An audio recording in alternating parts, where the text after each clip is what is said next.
Hello, welcome to We the People, a new birth of freedom. I certainly appreciate you stopping by. If you haven't subscribed, go ahead and hit the subscribe button, the notification bell, tell your friends, neighbors, acquaintances, enemies, whoever. Share these videos with everyone that you can. Thank you so much. Leadership. That's the magic word, leadership. Where is it at today? I'm going to ask the question, where is true leadership? It's so rare. It's a rare jewel. Hard to find, hard to discover. It certainly can't be identified in the political climate that we live in. We have many people out there that want to be bosses. They want to tell people what to do and how to do it, and what they should do and what they shouldn't do. And those that just want to be a boss and wield some kind of authority, they all have personal agendas, which is not the interest of the citizens of the United States.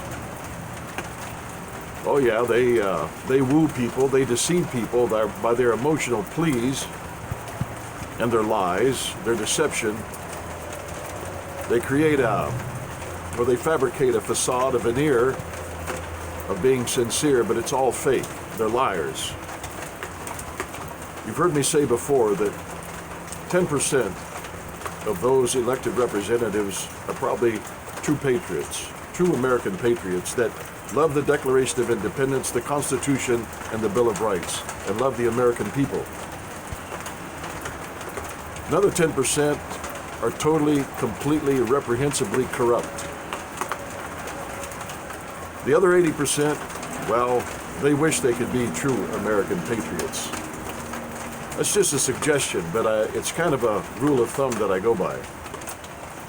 Nevertheless, where is leadership? President Trump has proven that he has no leadership abilities whatsoever. Don Lemon of, I believe, CNN posted the other day some statements of President Trump, starting back in January to the current time. He started with this quotation where President Trump stated that he knew this was a pandemic before the word pandemic was used. Then he went back to January and showed the progression of President Trump's comments and how just opposite of him knowing it was a pandemic. He started out by saying, here in America, we have this under control. There's nothing to worry about, we have it under control. Well, if he knew it was a pandemic before it was a pandemic, or before that word was used, then why would he say it was under control here in America? Which we know now it's not under control. Then he went on to say that, that the test kits were available to everyone. Well, we found out they weren't available to everyone. They're still not available to everyone. And then he made a parallel between the test kits and his perfect narrative on the phone to the Ukrainian leader. He said it was a perfect narrative, just like the test kits are a perfect test kit. Well, he said, well, not maybe quite as perfect. God in heaven. And so Don Lemon went on to say, hey, American people, he's gaslighting you. I wonder if anybody really looks up that word gaslight that don't know what it means. It's where an individual, gaslighting is where an individual wants to make the victim feel that what they're believing is really not that important, or a classic example is where the villain makes the victim think they're the one that's insane, when actually the villain is the insane individual. They're gaslighting you. You know, I voted for Trump. I supported him in various things, but he's proven he has no leadership ability whatsoever. You cannot run the United States of America and govern the American people in the executive position and think you're running a real estate empire. You can't do that. And that's what he's tried to do. He's the big boss. He's the one that tells you if you're hired or fired. He's the one that's going to make the decision. He knows more about the military than the generals. He knows more about the virus than the medical authorities. He knows about everything. That is a dyed-in-the-wool, completely out of his mind narcissist. I'm sorry. I wanted to respect him. I wanted to give him the benefit of the doubt. But his leadership abilities are just not there. He doesn't possess them. He's not capable of cultivating them. And so he's finally being exposed for what he is. But then, on top of it, Joe Biden is not a better choice. Bernie Sanders is not a better choice. Politicians can't tell the truth. You want the United States of America to become a socialist nation? I don't think so. I don't think so. You talk about losing liberties, you'll lose them really fast if you start down that path.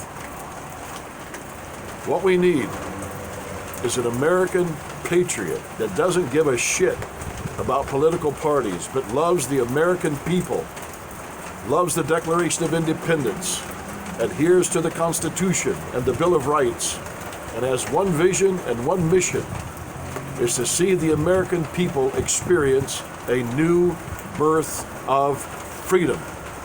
That's what we need. That doesn't mean that there's not some good ideas on the Democratic side. That doesn't mean there's not some good ideas on the Republican side or the Libertarian side.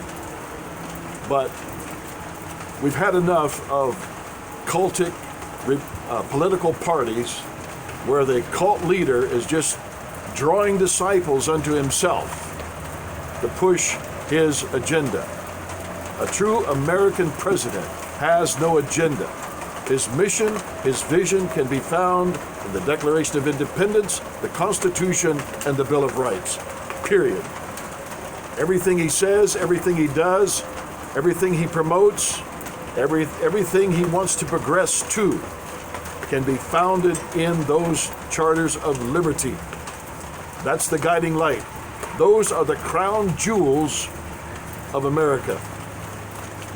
But they have been tainted by bosses, by dictators, by tyrants who are hell-bent on trying to circumvent your lives, your liberty, and your pursuit of happiness by their perverse, reprehensible agendas. I myself, as an individual, I'm tired of it. I'm sick of it. These guys are far worse than the King of Britain at the conception of this nation. They're far worse. Why? There's more of them. There's more of these guys. There's more people more politicians that are far worse than the King of Britain. Just like wanting to suspend or take away Second Amendment rights because of a national emergency. Are you serious? Are you serious? They pull this stuff out of their ass. I'm not going to mince words here. They pull this stuff out of their ass. In the time of emergency, where anything can happen, people's homes can be broken into, you don't suspend Second Amendment rights. The federal government nor the state government has any authority to suspend Second Amendment rights because of a national emergency. That's what they're there for. See, they forget the wording. They don't care about the wording. A well-regulated militia, not a fragmented militia, a well-regulated, trained, ready, prepared, armed, ready, prepared, trained. You get it? Being necessary for a free state. It's necessary to have a trained, ready, armed, prepared citizenry to keep a state free. If ever there was a time to arm our citizens, to make sure, to encourage them to be armed, it's during a state of emergency. You think the police are going to be able to get to your home in time? You think the National Guard is going to be able to get there? Some arm of the military is going to be able to get there to defend you? No. You've got a split second to defend yourself. The Constitution, I wish I could get this across to every politician. The Constitution does not give us those rights. Those are enumerated, intrinsic rights already inherent inside of us. No political law can give you those rights. It's yours. You were born with it. It's your birthright. Do not let them take it away. Do not let them bullshit you into succumbing to their lies and deception. This is a time to be ready to defend yourself, to be ready and prepared and armed to protect your lives, your family, your property, your possessions. We're here, folks. This is what our founding fathers envisioned. They were far, far wiser than these spineless, yellowback, bullshitting politicians that we have today. Until next time, God bless and be a true American.